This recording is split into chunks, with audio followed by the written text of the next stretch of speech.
Welcome to Flourish. My name is Alison.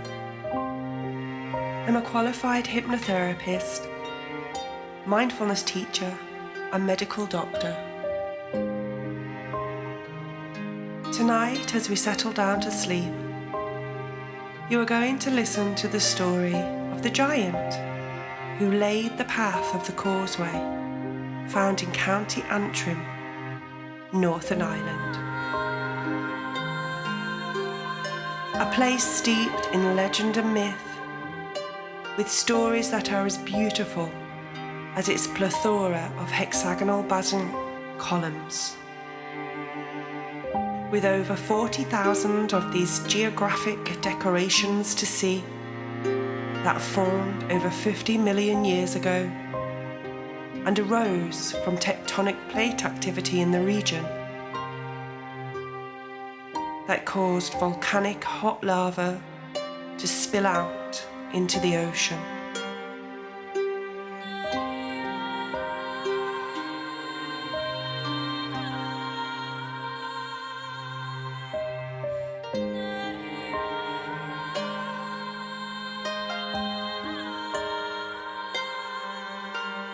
When this hot and fluid lava eventually cooled,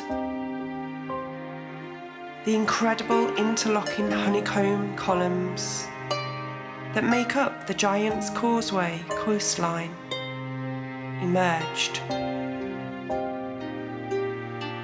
Located in a port called McCool, more affectionately known as the Bay of the Giant.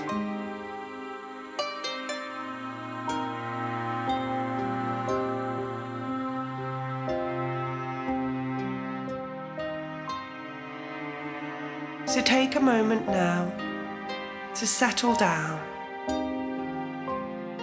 spending a few moments to give yourself what you need.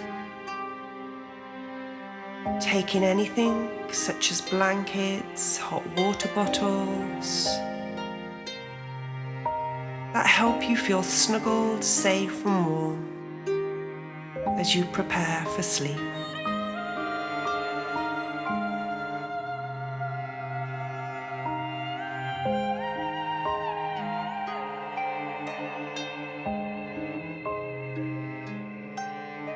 You can actively allow your body to surrender fully, to relax deeply. Allow yourself to sink into the mattress.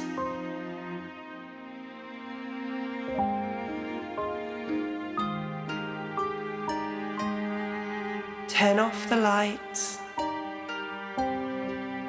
Make the room cool and dark.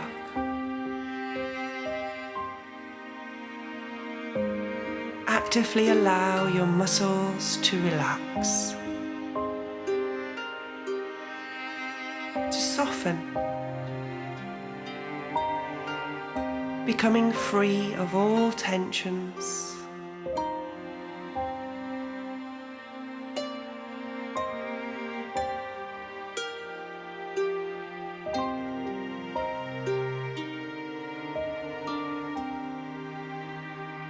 As you breathe in deeply,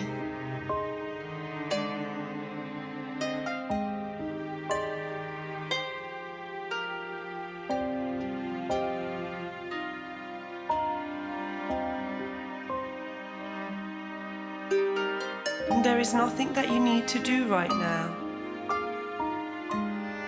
except listen to my voice.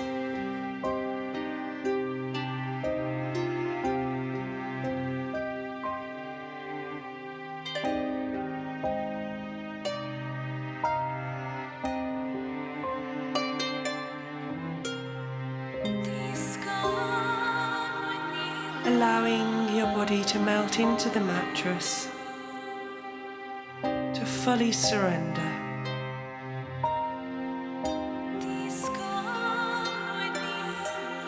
Breathing in all the way down, breathing out,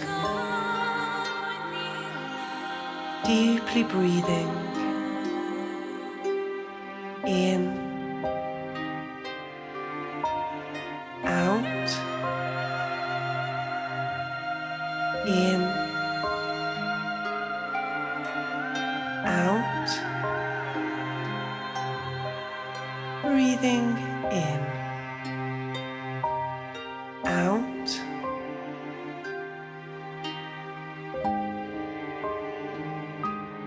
and fully relaxing.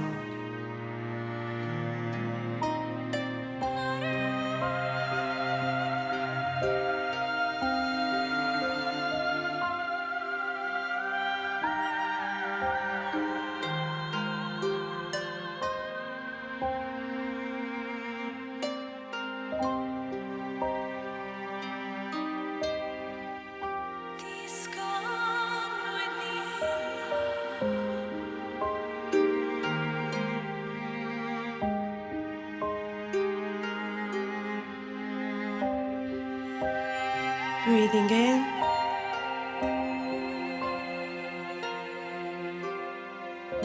breathing out.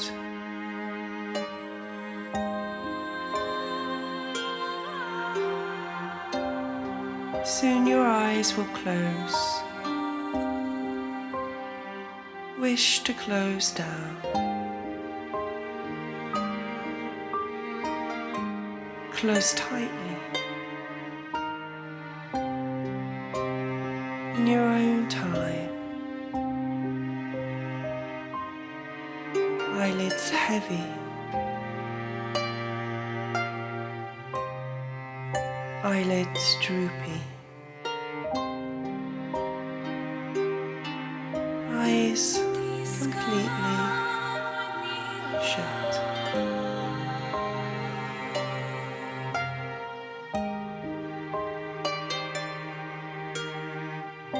Still breathing. Slowly. Deeply.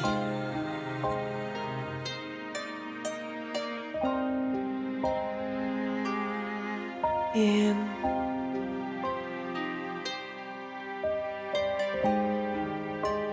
and out, allowing yourself each time you breathe out to surrender into the mattress just a little bit more.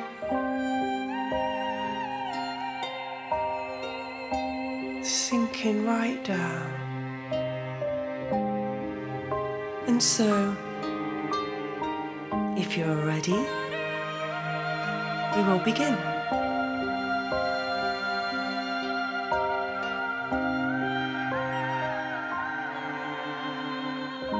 Long, long ago, there was once a giant called McCool. He was big and hairy and a little bit stinky. He enjoyed stomping on the land of ear and splashing in the cool ocean water. Every day, his wife would send him down to Port Norfolk to catch seafood. And so the Bay of the Port became nicknamed the Bay of the Giant.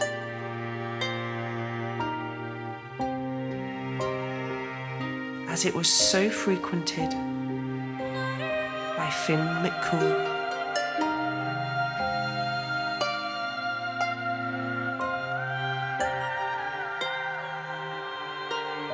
The wise wife also had an ulterior motive for sending her husband down to the bay.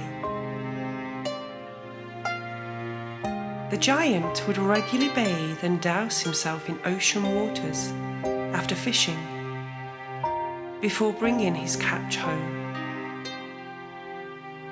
So without risking upsetting her husband, she ensured that the odorful giant, who was rather mercurial and sensitive to comments made regarding his personal hygiene, was much less stinky after bathing in the ocean. And this greatly pleased the wife and all their friends.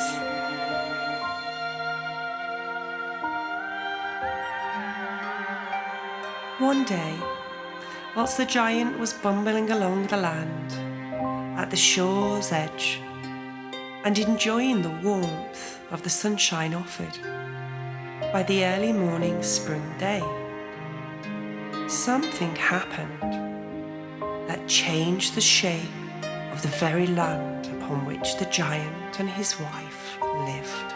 Come home.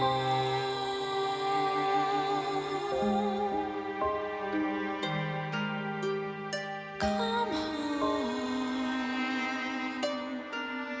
Finn McCool was spending time noticing how the lush fauna and flora were beginning to return to the land.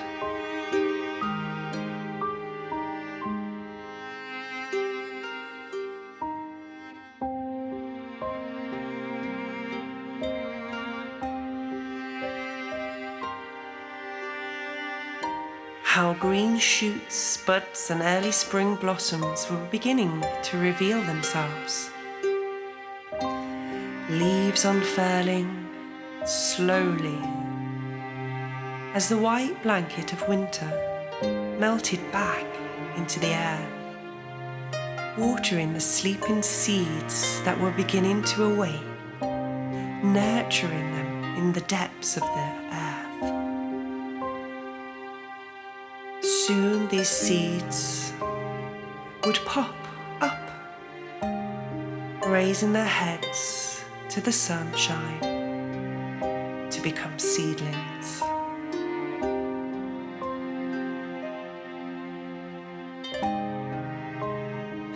Finn noticed the palette of colours sprinkled upon his homeland, a delight he looked forward to seeing year after year, after the cold, bleak, white winter. And so he allowed his eyes to drink in the colours and gave time to observe the delights offered by nature. There were all shades of green, purples, pink, yellow, orange and red. A complete kaleidoscope of rainbow colours.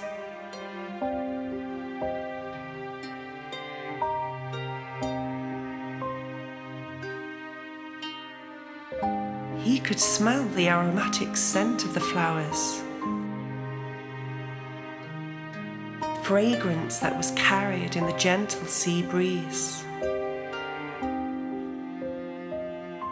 The aroma swirled over and under him,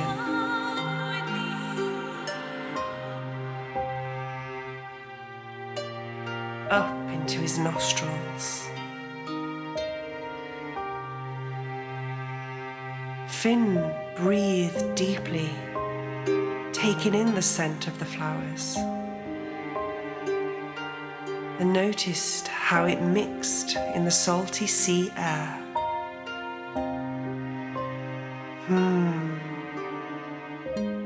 How it smelt like home. Finn fully sighed out, thinking to himself, how I love the lands upon which I live. In that moment, for just a second, everything felt perfect, and his heart swelled with gratitude and happiness for all his blessings, for his life spent living with and on the land, shared with his wife.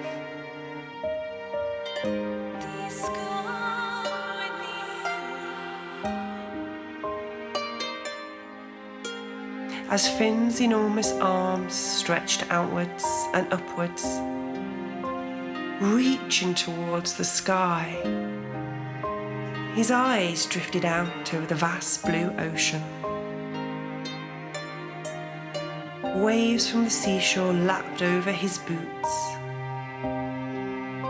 occasionally bringing with it remnants of verdant sea wind.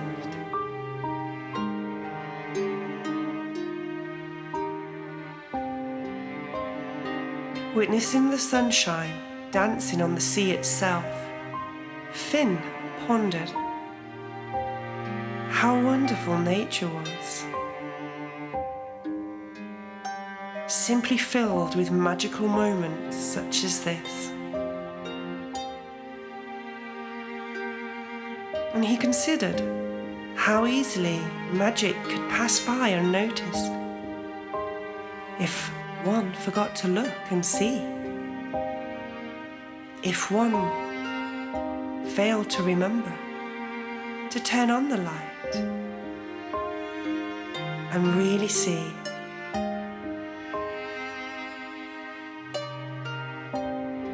And so Finn, filled with the bright light of life itself,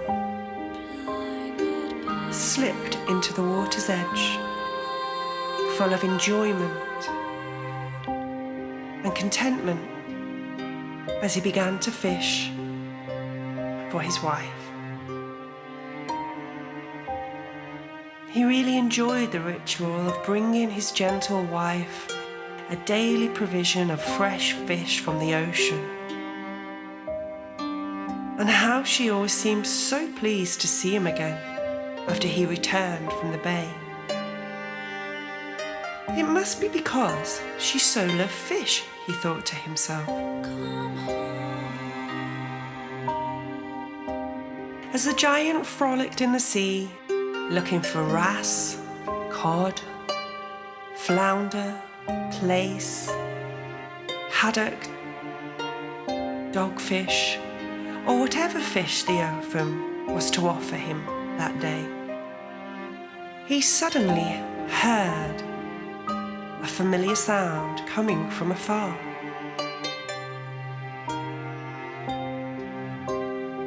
It was Benandonna, his rival, a giant from Scotland,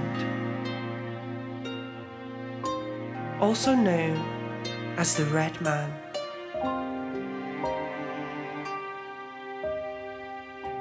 The Red Man was yelling insults and threats at Finn McCool, all the way from the shore of Scotland. His powerful, billowing voice reverberated all around Finn McCool.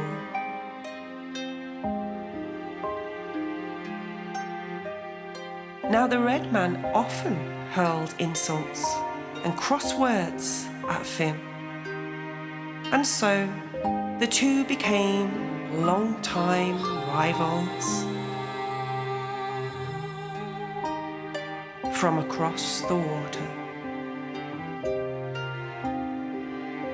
Finn would sometimes ignore Benandonna, but more often than not, he would return equally unpleasant insults, firing angry words and rude remarks right back at the Red Man.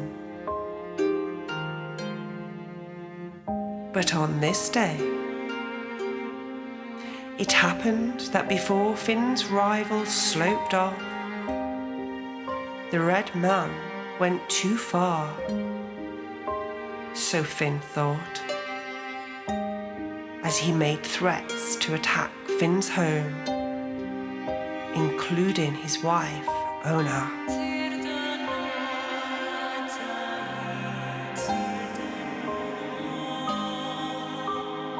So it was that the Irish giant decided, step by step, that he would make a pathway leading him directly to the land of the Scots, the home of the Red Man.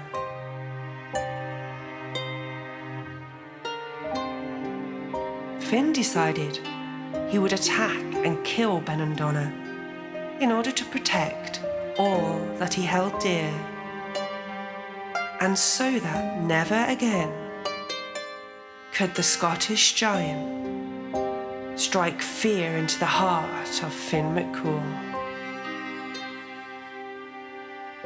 Living up to his name, McCool acted quickly, calmly, and decisively. He began ripping up the coastline of Antrim, taking chunks of rock, and he swiftly hurled them into the sea, making a pathway upon which he could travel across to Scotland to find Benandonna and to kill him. As Finn travelled across the path, so freshly made, he got closer and closer, until eventually he could see Benandonna, and he realised how much bigger the giant was compared to himself.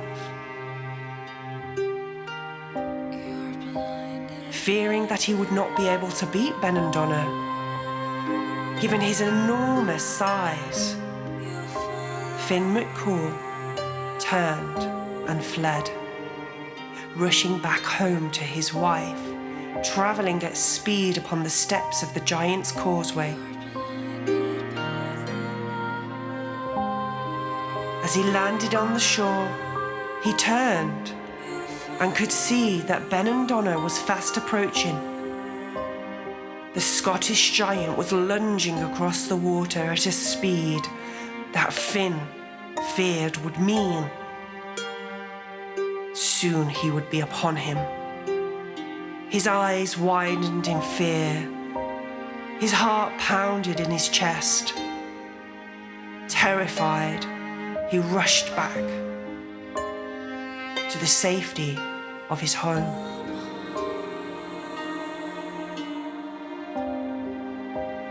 In what seemed to take forever, Finn lost one of his boots as he ran, desperately scrambling up the cliff to escape Benandonna's grip. The giant's boot can still be seen today, should you ever visit Portnoffer. To visit this place of legend and folklore and magical myth. Anyway, when Finn arrived home, he blurted out what had happened to his wife, Ona. Smart and quick thinking she was. She said, "Quickly, Finn, lie down in the cradle, suck your thumb, pretend to be asleep, and I will swaddle you in this blanket."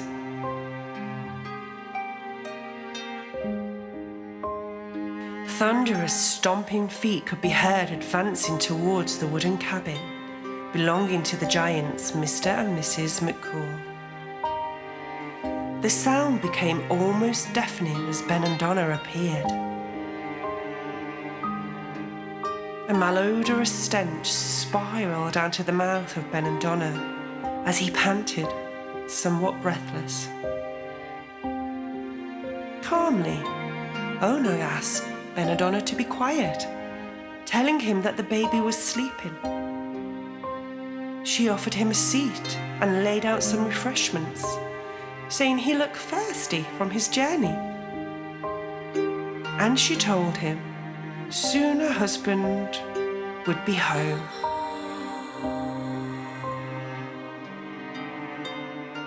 Benandonna took one look at the sleeping baby, and thinking to himself, he silently said, blinking bloomers.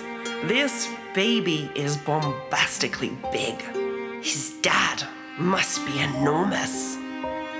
And without uttering one word, he fled back to the land of the Scots, fearing that if McCool caught him, he would be able to pick him up with one hand and crush his bones to expel his life in one single, short squeeze. As Ben and Donna ran, he tore up the causeway that Finn had earlier laid, destroying the direct path between Ireland and Scotland, leaving behind only a few honeycomb rocks,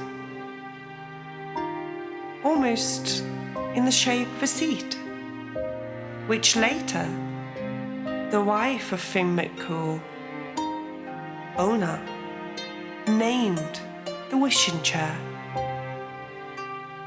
as she forever reminded her husband of her wish that no more would Ben and Donna return to their land, nor learn of the lies and deception, the trickery they had played upon the giant of Scotland.